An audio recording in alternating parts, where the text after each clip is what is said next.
வேந்தரின் கண்ணுறங்கும் வேளை இரவு செய்திகளுக்காக காவிரி ஜெகநாத். முதலில் தலைப்புச் செய்திகள். மெஹபூபாவை சந்தித்தார் சோனியா காந்தி. முஃப்தி முகமது சையத் மறைவுக்கு ஆறுதல். மனீஷ் திவாரி பேச்சுக்கு மன்மோகன் சிங் விளக்கம் அளிக்க வேண்டும். பாரதிய ஜனதா கட்சி வலியுறுத்தல். குமரி மாவட்டத்தில் விமான நிலையம் அமைக்கப்படும். மத்திய அமைச்சர் மகேஷ் சர்மா உறுதி. தமிழ் சமுதாயத்தை ஒன்றிணைக்க பாடுபடுவோம். உலகத் தமிழர் விழாவில் டாக்டர் பாரிவேந்தர் வேண்டுகோள். மறைந்த முதல்வர் முஃப்தி முகமது சையதின் மகளும் மக்கள் ஜனநாயக கட்சியின் தலைவருமான மெஹபூபா முஃப்தியை காங்கிரஸ் தலைவர் சோனியா காந்தி சந்தித்து ஆறுதல் தெரிவித்துள்ளார். ஜம்மு காஷ்மீர் முதல்வர் முஃப்தி முகமது சையத் உடல்நலக் குறைவால் அண்மையில் காலமானார். இதனைத் தொடர்ந்து அவருடைய மகள் மெஹபூபா முஃப்தி தலைமையில் விரைவில் அரசு அமையும் என்று எதிர்பார்க்கப்படுகிறது. சையதின் மறைவுக்காக கடைபிடிக்கப்படும் துக்கத்திற்கு பிறகு புதிய அரசு அமைப்பதற்கான நடவடிக்கைகள் மேற்கொள்ளப்படுகின்றன. இதனிடையே ஸ்ரீநகர் சென்ற காங்கிரஸ் தலைவர் சோனியா காந்தி மெஹபூபாவை நேரில் சந்தித்து ஆறுதல் தெரிவித்தார். அவருடன் முன்னாள் மத்திய அமைச்சர் குலாம் நபி ஆசாத், அம்பிகா சோனி உள்ளிட்டோரும் சென்றனர். இதனைத் தொடர்ந்து மத்திய சாலை போக்குவரத்து துறை அமைச்சர் நிதின் கட்கரியும் மெஹபூபா முஃப்தியை சந்தித்து ஆறுதல் தெரிவித்தார். பின்னர் செய்தியாளர்களுடன் பேசிய அவர் மத்திய அரசு மற்றும் பாரதிய ஜனதா கட்சி சார்பாக முஃப்தியின் குடும்பத்தினருக்கு ஆறுதல் தெரிவிக்க வந்ததாக கூறினார். மத்திய அரசை ராணுவம் கைப்பற்ற முயன்றதாக காங்கிரஸ் தலைவர் மனீஷ் திவாரி தெரிவித்த கருத்து தொடர்பாக அப்போதைய பிரதமர் மன்மோகன் சிங், பாதுகாப்புத்துறை அமைச்சர் ஏ.கே. அந்தோனி ஆகியோர் விளக்கமளிக்க வேண்டும் என்று பாரதிய ஜனதா வலியுறுத்தியுள்ளது. தில்லியில் இருந்து வெளியாகும் ஆங்கில நாளிதழ் ஒன்றில் கடந்த காங்கிரஸ் ஆட்சியின் போது 2012ஆம் ஆண்டு ஜனவரி 16ஆம் தேதி ஆட்சியை கைப்பற்றும் நோக்கில் ராணுவம் தில்லியை நோக்கி நகர்ந்ததாக செய்தி வெளியானது. அப்போதைய காங்கிரஸ் அரசு இதனை மறுத்தது. ராணுவ தளபதியாக பதவி வகித்த வி.கே. சிங்கும் மறுப்பு தெரிவித்தார். இதனிடையே தில்லியில் நடைபெற்ற புத்தக வெளியீட்டு விழாவில் பேசிய காங்கிரஸ் கட்சியின் முன்னாள் அமைச்சர் மனீஷ் திவாரி 2012இல் நடைபெற்ற சம்பவம் துரதிருஷ்டவசமானது என்று தெரிவித்தார். தமக்கு நினைவு தெரிந்தவரை ராணுவம் முன்னேறியது உண்மைதான் என்றும் அவர் கூறினார். முன்னாள் ராணுவ தளபதியும் தற்போதைய மத்திய வெளியுறவுத்துறை இணை அமைச்சருமான வி.கே. சிங் இதற்கு மறுப்பு தெரிவித்துள்ளார். தற்பொழுது வேலை ஏதும் இல்லாத மனீஷ் திவாரி இது தொடர்பாக பேசி வருவதாகவும் அவர் குற்றம் சாட்டினார். प्रयोजन यही होता है कि सब तरफ सुख शांति हो। मनीष तिवारी जी के पास आजकल कुछ काम नहीं है, उनको बोले मेरी एक किताब है, उसको पढ़ लेंगे, अपने आप सब खुलासा हो जाए. பாதுகாப்பிற்கான மத்திய அமைச்சரவை குழுவில் உறுப்பினராக பதவி வகிக்காத மனீஷ் திவாரியின் கருத்து முற்றிலும் தவறாது என பாரதிய ஜனதா தெரிவித்துள்ளது. மனீஷ் திவாரியின் கருத்து பற்றி அப்போதைய பிரதமர் மன்மோகன் சிங், பாதுகாப்புத்துறை அமைச்சர் ஏ.கே. அந்தோனி ஆகியோர் விளக்கம் அளிக்க வேண்டும் எனவும் பாரதிய ஜனதா வலியுறுத்தியுள்ளது. இது தொடர்பாக தில்லியில் பேசிய மார்க்சிய கம்யூனிஸ்ட் தலைவர்களில் ஒருவரான பிருந்தா காரத், அப்போதைய மத்திய அமைச்சரவையில் இடம்பெற்றிருந்த மனீஷ் திவாரிக்கு இது பற்றி தெரிந்திருக்க வாய்ப்பிருப்பதாக தெரிவித்தார். எனினும் இதற்கான ஆதாரத்தையும் அவர் விளக்கியிருக்க வேண்டும் என்றும் பிருந்தா காரத் குறிப்பிட்டார். तो यही सरकार थी, यूपीए की सरकार थी, और ये जो तिवारी जी हैं वो उस सरकार के मंत्री थे. तो उस समय अगर ये हकीकत थी ये बात, ये तो बड़ी गंभीर बात है. तो उस समय उनको कुछ करना चाहिए था, कुछ कहना चाहिए था. तो निश्चित रूप पर अगर इसमें कुछ कोई भी चीज़ अगर सत्य है इसमें. இதனிடையே சண்டிகரில் செய்தியாளர்களுடன் பேசிய முன்னாள் மத்திய அமைச்சர் மனீஷ் திவாரி தனக்கு தெரிந்ததை கூறியதாக தெரிவித்தார். இதில் எதையும் சேர்க்கவோ குறைக்கவோ இல்லை என்றும் அவர் குறிப்பிட்டார். I have nothing more to add or subtract to what I said yesterday. जो मैंने कल टिप्पणी की थी उसमें ना कुछ जोड़ने का है और ना कुछ घटाने का है. 17 வயதிற்குட்பட்டோருக்கான தேசிய துப்பாக்கிச் சுடும் போட்டியில் தங்கப்பதக்கம் வென்ற மாணவருக்கு 4 லட்சம் ரூபாய் ஊக்கப்பரிசு வழங்க முதல்வர் ஜெயலலிதா உத்தரவிட்டுள்ளார். மத்திய பிரதேச மாநிலம் இந்தூரில் நடந்த 17 வயதிற்கான உட்பட்டோருக்கான தேசிய அளவிலான 10 metre open sight air rifle துப்பாக்கிச் சுடும் போட்டியில் சென்னை முகப்பேர் கேந்திரிய வித்யாலயா பள்ளியைச் சேர்ந்த மாணவர் ரித்திக் தங்கப்பதக்கம் வென்றார். மாணவர் ரித்திக்கிற்கு வாழ்த்து தெரிவித்துள்ள முதல்வர் ஜெயலலிதா, எதிர்காலத்தில் இன்னும் பல சாதனைகள் படைக்கும் வகையில் அவருக்கு 4 லட்சம் ரூபாய் ஊக்கப்பரிசு வழங்க உத்தரவிட்டுள்ளார். உயர்நிலை விளையாட்டு வீரர்களுக்கான சிறப்பு ஊக்க உதவித்தொகை திட்டத்தில் சென்னையைச் சேர்ந்த வாழ்வீச்சு வீராங்கனை சி.ஏ. பவானி தேவியை சேர்ப்பதாகவும் ஜெயலலிதா மேலும் தெரிவித்துள்ளார். தமிழ் சமுதாயத்தை ஒன்றிணைக்க உலக தமிழர்கள் அனைவரும் ஒன்று திரள வேண்டும் என்று எஸ்ஆர்எம் பல்கலைக்கழக நிறுவனர் வேந்தரான டாக்டர் பாரிவேந்தர் வேண்டுகோள் விடுத்துள்ளார். உலக தமிழர் வர்த்தக சங்கத்தின் சார்பில் சென்னை சேத்துப்பட்டில் உலக தமிழர் திருநாள் விழா நடைபெற்றது. தமிழக ஆளுநர் ரோசையா, எஸ்ஆர்எம் பல்கலைக்கழக நிறுவனர் வேந்தரான டாக்டர் பாரிவேந்தர், டாக்டர் எம்ஜிஆர் பல்கலைக்கழக நிறுவனர் ஏசி சண்முகம், தமிழ்நாடு மருத்துவ பயிற்சியாளர் சங்க தலைவர் CMK ரெட்டி, உலக தமிழர் வர்த்தக சங்க தலைவர் செல்வகுமார் ஆகியோர் குத்துவிளக்கேற்றி தொடங்கி வைத்தனர். விழாவில் வாழ்த்துரையாற்றிய எஸ்ஆர்எம் பல்கலைக்கழக நிறுவனர் வேந்தரான டாக்டர் பாரிவேந்தர், தமிழின் தனது பெருமையை மட்டும் பேசிக் கொண்டிருந்தால் மட்டும் போதாது என்று தெரிவித்தார். தமிழ் மொழியை வளர்க்க தமிழர்கள் இன்னும் அதிக அளவு ஒன்று கூட வேண்டும் என்றும், இதுவே தமிழுக்கு செய்யும் நன்றியாகவும் தொண்டாகவும் திகழும் என்று டாக்டர் பாரிவேந்தர் குறிப்பிட்டார். தமிழ் என்று சொன்னால், தமிழ் திருவிழா என்றால், தமிழை பற்றி பேசுகிறார் என்று சொன்னால், பேசுபவர் மட்டும் பேசினால் போதாது. அதை கேட்பதற்கும் பாராட்டுவதற்கும், அதை கேட்டு மகிழ்வதற்கும் தமிழர்கள் இன்னும் அதிக அளவில் ஒன்று கூட வேண்டும். அதுதான் நாம் தமிழுக்கு செய்கிற நன்றி தொண்டு என்று எண்ணுகிறேன். சோழர் கால ஆட்சி முறை மீண்டும் தழைக்க தமிழர்கள் நேர்மையாகவும் துணிவுடனும் ஒற்றுமையாக இருக்க வேண்டும் என்றும் டாக்டர் பாரிவேந்தர் குறிப்பிட்டுள்ளார். தமிழ்நாட்டில் எப்படியெல்லாம் ஆட்சி முறை இருந்தது என்பது, சோழர் காலத்து ஆட்சி முறை பற்றி எல்லாம் பெருமையாக பேசுகிறோம். அவையெல்லாம் மீண்டும் தழைக்க ஓங்க நம்மிடம் என்ன இருக்க வேண்டும் என்று சொன்னால், ஒற்றுமை இருக்க வேண்டும். ஒற்றுமை மட்டுமல்ல, துணிவும் இருக்க வேண்டும், நேர்மை இருக்க வேண்டும். சுயமரியாதையை எந்த காலத்திலும் நாம் இழந்துவிடக்கூடாது. தன்மானம் சுயமரியாதை இழந்தவன் தமிழனே அல்ல என்பது உங்களுக்கு தெரியும். அதையெல்லாம் கூட மனதில் வைத்துக்கொண்டு நாம் இந்த விழாக்களை மேலெடுக்க வேண்டும்.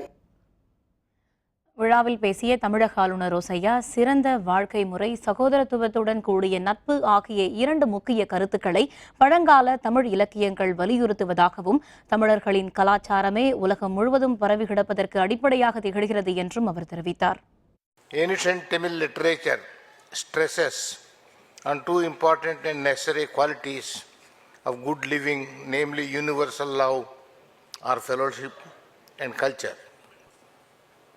The brotherhood of Tamils extended far beyond the boundaries of Tamil Nadu.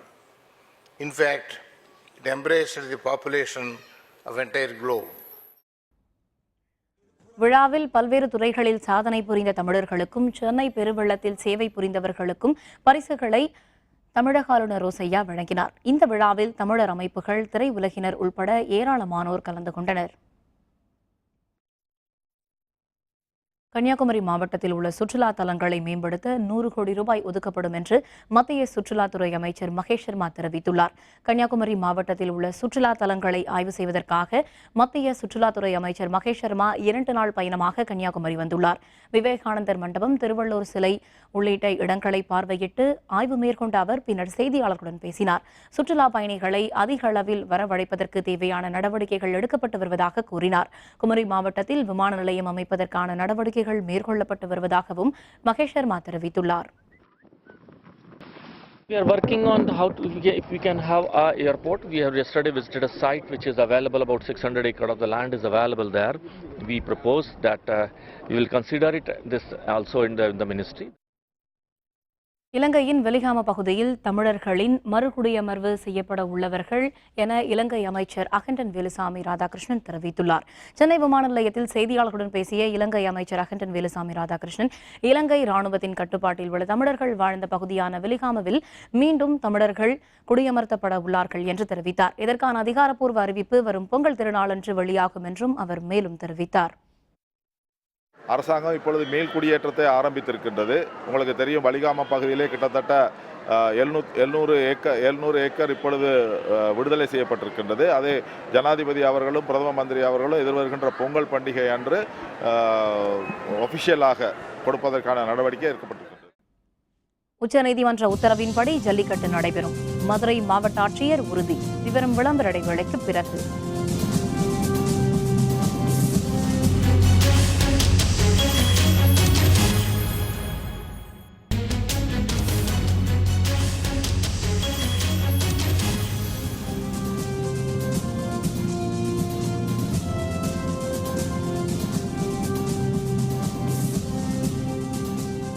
செய்திகள் தொடர்கின்றன. தமிழக மக்களின் கலாச்சார பண்பாட்டு உணவிற்கு மதிப்பளித்து ஜல்லிக்கட்டு நடத்த மத்திய அரசு அனுமதி அளித்துள்ளதாக பாரதிய ஜனதா கட்சியின் தேசிய செய்தி தொடர்பாளர் மீனாட்சி லேக்கி குறிப்பிட்டுள்ளார். சென்னை கமலாலயத்தில் இன்று செய்தியாளர்களுடன் பேசிய அவர், மத்திய அரசு பொருளாதார வளர்ச்சிப் பாதையில் முன்னேறி செல்வதாக தெரிவித்தார். தமிழக அரசுக்கு தேவையான ஒத்துழைப்பை மத்திய அரசு வழங்கி வருவதாகவும் அவர் கூறினார். தமிழக மக்களுக்கு நேரடியாக வங்கிக் கணக்கில் வெள்ள நிவாரணத் தொகை வழங்கப்பட்டது மத்திய அரசின் முயற்சிக்கு கிடைத்த வெற்றி என்றும் மீனாட்சி லேக்கி குறிப்பிட்டார். While one will support, the other will oppose. So our purpose is not the political vote bank. Our purpose is to stand by the culture of the society. பின்னர் பேசிய பாரதிய ஜனதா கட்சியின் மாநில தலைவர் தமிழிசை சவுந்தரராஜன், 2016 சட்டப்பேரவை தேர்தலுக்கான முதற்கட்ட பேச்சுவார்த்தை நட்பு ரீதியில் முடிந்துள்ளதாகவும் அடுத்த கட்ட பேச்சுவார்த்தையில் வலுவான கூட்டணி அமையும் என்றும் தெரிவித்தார். முதல் சுற்று ஒரு நட்புகரமான ஒரு பேச்சுவார்த்தை நடந்து முடிந்தது. நிச்சயமாக ஒரு பலம் வாய்ந்த கூட்டணி, மக்கள் விரும்பும் கூட்டணி என்று சொல்வதை விட மக்களுக்கு பயன் தரும் கூட்டணியை நாங்கள் அமைப்போம்.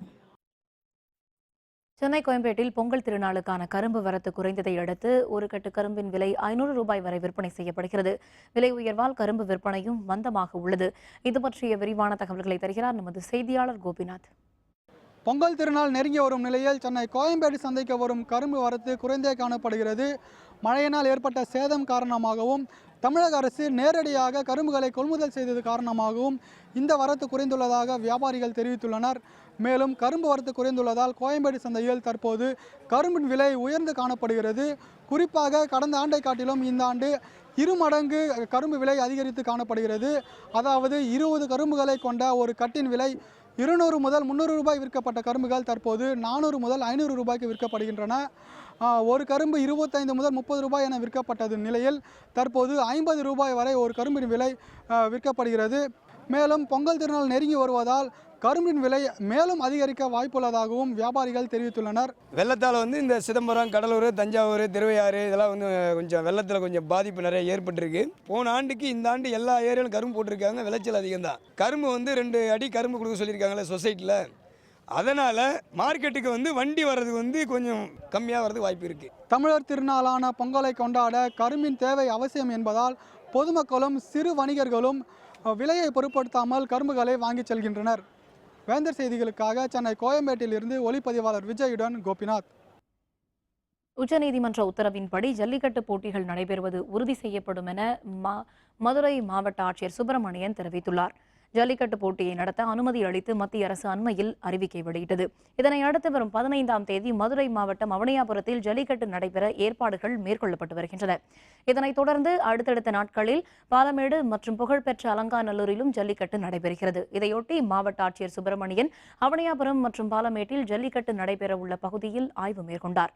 பின்னர் செய்தியாளர்களுடன் பேசிய அவர், காலை 8 மணி முதல் 2 மணி வரை மட்டுமே ஜல்லிக்கட்டு நடைபெற வேண்டும் என்று தெரிவித்தார். ஜல்லிக்கட்டு நடைபெறுவதற்கு முதல் நாள் அதில் பங்கேற்கும் வீரர்கள் தங்களது பெயர்களை பதிவு செய்து கொள்ள வேண்டும் என்றும் அவர் கூறினார். மறுநாள் காலையில் மருத்துவ பரிசோதனைகளை மேற்கொண்ட பிறகே போட்டியில் கலந்து கொள்ள வேண்டும் என்றும் மாவட்ட ஆட்சியர் சுப்பிரமணியன் தெரிவித்தார்.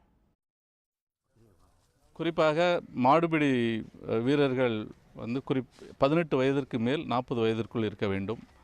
அவர்கள் உரிய மருத்துவ பரிசோதனைக்கு பிறகே இந்த விளையாட்டுப் போட்டிகளில் பங்கு பெறுவதற்கு அனுமதிக்கப்படுவார்கள். பார்வையாளர்களும் பாதுகாப்பாக இருக்கும் வகையில் டபுள் பேரிகார்ட் செய்யப்படுகிறது. தேவையான மருத்துவ குழுக்கள் அமைக்கப்பட்டு இருக்கிறது. தேவையான ஆம்புலன்ஸ் வசதி செய்து கொடுக்கிறதுக்கு ஏற்பாடுகள் செய்யப்படுகிறது. கிருஷ்ணகிரி மாவட்டத்தில் இந்திய ஜனநாயக கட்சி சார்பில் நடைபெற்ற மருத்துவ முகாமில் ஏராளமானோர் கலந்து கொண்டு சிகிச்சை பெற்றனர்.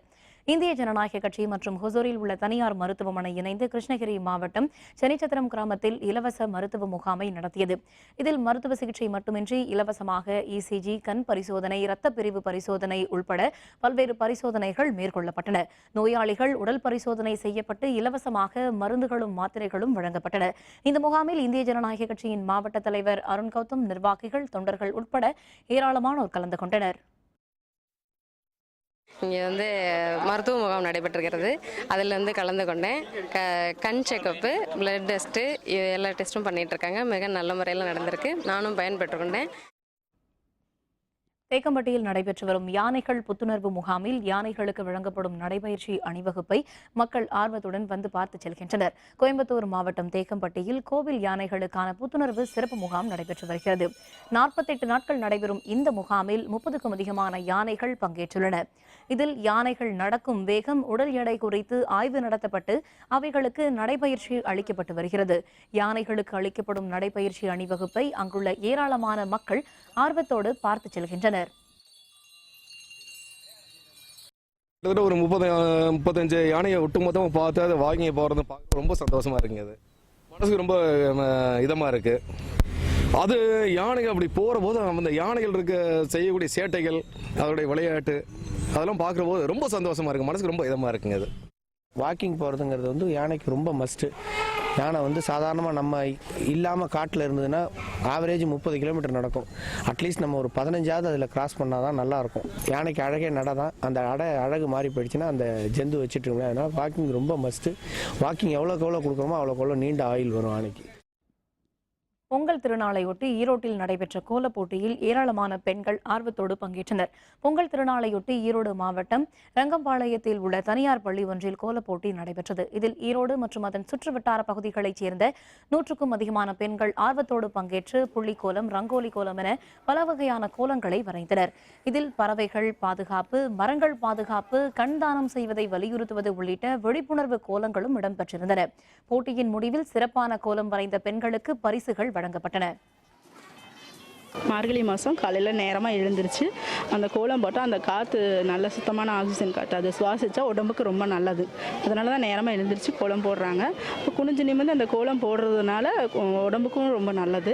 ரொம்ப சந்தோஷமாக இருக்குது. இந்த மாதிரி போட்டியில் கலந்துக்கிட்டோம்னா மற்றவங்க போடுறதும் பார்த்து நமக்கு ஒரு எக்ஸ்பீரியன்ஸ் கிடைக்கும். வேலைக்கு போகிறவங்க இப்போ அதிகமாகிட்டாங்க. அப்பார்ட்மெண்ட் அதிகமாகிடுச்சு. அவங்கவுங்க காலையில் எழுந்திரிச்சு எனக்கு 5 மணி எழுந்திரிச்சு வாசல் தெளிச்சு கோலம் போட்டு அந்த மாதிரி பெண்கள் அதிகம் இல்லை. ஆர்வம் கொஞ்சம் குறைஞ்சி போச்சுங்க. ஆனால் ஆர்வம் குறையாதவங்களும் இருக்கிறாங்க. இன்னும் எல்லாரும் நல்லா இன்னும் கோலம் போட்டு ஒரு எக்ஸ்பீரியன்ஸு, இன்னும் நம்ம இதே மாதிரி மற்றவங்களும் போடணும் அப்படிங்கிற மாதிரி நினைப்பாங்க. ரேக்லா போட்டிக்கு விதிக்கப்பட்டிருந்த தடை நீக்கப்பட்டதை அடுத்து திருநெல்வேலி மற்றும் தூத்துக்குடி மாவட்டத்தில் உள்ள மக்கள் ரேக்லா போட்டி நடத்துவதற்கான பணிகளில் முனைப்புடன் ஈடுபட்டுள்ளனர். திருநெல்வேலி மற்றும் தூத்துக்குடி மாவட்டங்களில் ஆண்டுதோறும் நடைபெறும் விழாக்களிலும் பொங்கல் திருநாளின் போதும் ரேக்லா போட்டிகள் நடைபெறுவது வழக்கம். கடந்த சில ஆண்டுகளாக ஜல்லிக்கட்டு மற்றும் ரேக்லா போட்டிகளை நடத்துவதற்கு உச்சநீதிமன்றம் தடை விதித்திருந்தது. இதனால் மக்கள் கடும் வேதனைக்கு ஆளாகியிருந்தனர். தற்பொழுது தடை நீக்கப்பட்டுள்ளதை அடுத்து இதற்கான ஏற்பாடுகள் களைகட்ட தொடங்கியுள்ளன. VM சத்திரம், விளான்குளம், KTC நகர் உள்ளிட்ட பகுதிகளில் உள்ள மக்கள் போட்டியில் கலந்து கொள்ளும் வண்டிகளை சீரமைக்கும் பணியில் ஈடுபட்டுள்ளனர். இதேபோல் மாடுகளை அலங்கரித்து அவற்றிற்கு சிறப்பு பூஜைகள் செய்து போட்டிக்கான வெள்ளோட்டத்திலும் அந்த பகுதி மக்கள் ஈடுபட்டுள்ளனர். இப்போ இந்த அனுமதி கிடச்சதுக்கு எங்களுக்கு ரொம்ப மகிழ்ச்சியாக இருக்கிறது. இதனால் நாங்கள் ரொம்ப வருத்தத்தில் இருந்தது. இப்போ நாங்கள் முழு முயற்சியில் இப்போ நாங்கள் ரெடி பண்ணிக்கிட்டு இருக்கோம். எங்களுக்கு இது கிடைச்ச மிக்க மகிழ்ச்சி. மாடு இந்த ரேஸு விடுறதுனால எங்களுக்கு குடும்பத்திலேருந்து எல்லாருமே ஆர்வத்தோடு இருந்துகிட்டு இருக்கோம். அந்தந்த மாடுல ஒரு குழந்தையாக தான் அவங்க பராமரிச்சிருக்காங்களே ஒழிய அதை ஒரு துன்புறுத்தும் நோக்கிலும் அதை அச்சப்படுத்தும் ஒரு கிளர்ச்சிப்படுத்தும் நோக்கில் அவங்க இது வரைக்கும் பண்ணலை. அது ஒரு தன் வீட்டில் ஒரு பிள்ளையாகவும் தன்னுடைய தோழனாகவும் தன்னுடைய நண்பனாகவும் தான் இன்றைக்கி வரைக்கும் பார்த்துட்டு இருக்காங்க. எங்களுக்கு தெரியுது. ஏன்னா இந்த மாடோடைய அதை தன்மையும் நாங்கள் பார்க்கும்போது அது என்னைக்கு நான் களத்தில் விளையாட போகிறேன், எனக்கு வாய்ப்பு கொடுங்கிற ஒரு தோற்றத்தை தான் அது கொடுத்துட்டு இருக்கு. இன்னைக்கு அந்த மாடுபிடி விவசாயிகள் மிகுந்த சந்தோஷத்திலும் உற்சாகத்தில் இருக்காங்க. பொங்கல் திருநாளையொட்டி வெற்றிலை விலை அதிகரித்துள்ளதால் தூத்துக்குடி வெற்றிலை விவசாயிகள் மகிழ்ச்சி அடைந்துள்ளனர். தூத்துக்குடி மாவட்டத்தில் ஆத்தூர், தெற்கு ஆத்தூர், சேதுவாய்கன் உள்ளிட்ட பகுதிகளில் சுமார் 200 ஏக்கர் பரப்பளவில் வெற்றிலை சாகுபடி செய்யப்படுகிறது. இந்த பகுதியைச் சேர்ந்த 1000க்கும் அதிகமான விவசாயிகள் வெற்றிலை சாகுபடியில் ஈடுபட்டு வருகின்றனர். கடந்த மாதம் பெய்த கனமழையால் வெற்றிலை உற்பத்தி கடுமையாக பாதிக்கப்பட்டதால் விவசாயிகள் கவலையடைந்தனர். தற்பொழுது பொங்கல் திருநாளையொட்டி வெற்றிலையின் விலை அதிகரித்துள்ளதால் விவசாயிகள் மகிழ்ச்சி அடைந்துள்ளனர். மழையில் அதிகமாக ஒரு சேதாரம், அந்த தண்ணியால் பாதிக்கப்பட்டதுனால விலை இருந்த வெத்தலை விலையை ஒரு 20 ரூபா கிட்ட குறைச்சி தான் விநியோகம் பண்ணுவோம். இப்போதைக்கு இந்த பொங்கல் டயத்தை வச்சு வெத்தலையோட ஓரளவுக்கு தன்மையான விலை எங்களுக்கு கிடைக்கி. சென்னை ஓபன் டென்னிஸ் போட்டி வவ்ரிங்கா ஹேட்ரிக் வெற்றி. விவரம் விளம்பர இடைவேளைக்கு பிறகு.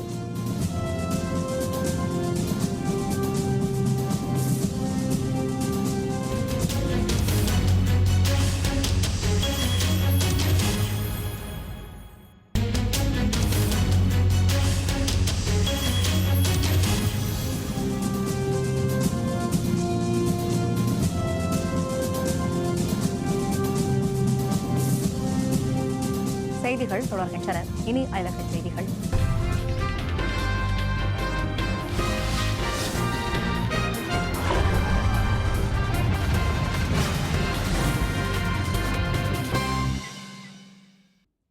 காணாமல் போன புத்தக விற்பனையாளர்களை கண்டுபிடிக்க வலியுறுத்தி ஹாங்காங்கில் நடைபெற்ற ஆர்ப்பாட்டத்தில் ஏராளமானோர் பங்கேற்றனர். சீனாவின் ஆதிக்கத்தை எதிர்த்து ஹாங்காங்கில் பல்வேறு கட்ட போராட்டங்கள் நடைபெற்று வருகின்றன. இதனிடையே ஹாங்காங்கை சேர்ந்த புத்தக விற்பனையாளர்கள் 5 பேர் கடத்தப்பட்டுள்ளனர். நீண்ட நாட்களாக அவர்களை பற்றி தகவல் ஏதும் தெரியவில்லை. இதனைத் தொடர்ந்து அவர்களை கண்டுபிடித்து தர வலியுறுத்தி ஹாங்காங்கில் நடைபெற்ற போராட்டத்தில் 6000க்கும் அதிகமானோர் கலந்து கொண்டனர். ஹாங்காங்கின் சுதந்திரம் அச்சுறுத்தலுக்கு ஆளாகி இருப்பதாகவும் புத்தக விற்பனையாளர்கள் கடத்தப்படுவது அதிகரித்துள்ளதாகவும் அவர்கள் தெரிவித்தனர்.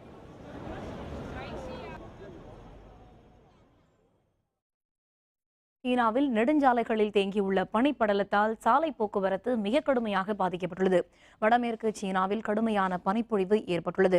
சின்ஜியாங் நகருக்கு செல்லும் நெடுஞ்சாலை முழுவதுமாக பனிக்கட்டுகளால் சூழப்பட்டுள்ளதால் சாலையில் வாகனங்கள் செல்ல முடியாத நிலை ஏற்பட்டுள்ளது. புல்டோசர்கள் மூலம் அதனை அகற்றும் பணி மேற்கொள்ளப்பட்டு வருகிறது. 80க்கும் அதிகமான பணியாளர்களும் பனிக்கட்டிகளை அகற்றும் பணியில் ஈடுபட்டுள்ளனர்.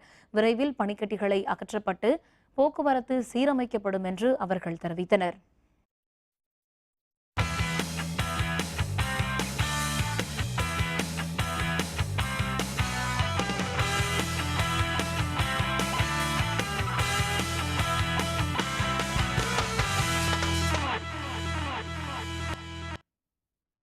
சென்னை ஓபன் டென்னிஸ் போட்டியின் ஆடவர் ஒற்றையர் இறுதிப் போட்டியில் சுவிட்சர்லாந்தின் வாவ்ரிங்கா ஹேட்ரிக் சாதனை படைத்து சாம்பியன் பட்டத்தை தட்டிச் சென்றுள்ளார்.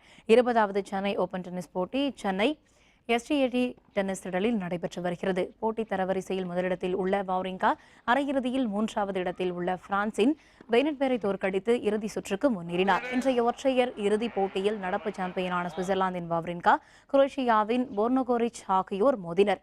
6-3, 7-5 என நேர் செட்டில் கோரிச்சை தோற்கடித்து வாவ்ரிங்கா சாம்பியன் பட்டத்தை வென்றுள்ளார். இந்த போட்டியில் வெற்றி பெற்றதன் மூலம் ஹேட்ரிக் சாதனையை வாவ்ரிங்கா படைத்துள்ளார். And I'm sure Stein will cherish this wonderful trophy. Mr. Rajendra Kumar, Mr. A. Velayan, Mr. Mahesh Kumar Jain, Mr. K. Shankar Narayan, can we have you step forward, please? சேலத்தில் நடைபெற்ற தேசிய அளவிலான karate போட்டியில் 700க்கும் அதிகமான வீரர் வீராங்கனைகள் பங்கேற்று தங்களது திறமைகளை வெளிப்படுத்தினர். சேலம் சோட்டாகான் கராத்தே அமைப்பின் சார்பில் தேசிய அளவிலான கராத்தே போட்டி சேலம் மகாத்மா காந்தி திடலில் நடைபெற்றது. ஆந்திரம், கேரளம், கர்நாடகம் உள்ளிட்ட பல்வேறு மாநிலங்களைச் சேர்ந்த வீரர் வீராங்கனைகள் கலந்து கொண்டனர். வயது, எடை உள்ளிட்ட பிரிவுகளின் அடிப்படையில் தனித்தனியாகவும் குழுவாகவும் ஆண்கள், பெண்கள் என தனித்தனி பிரிவுகளாகவும் போட்டிகள் நடத்தப்பட்டன. இதில் பங்கேற்று வெற்றி பெற்ற வீரர் வீராங்கனைகளுக்கு பரிசுகளும் சான்றிதழ்களும் வழங்கப்பட்டன.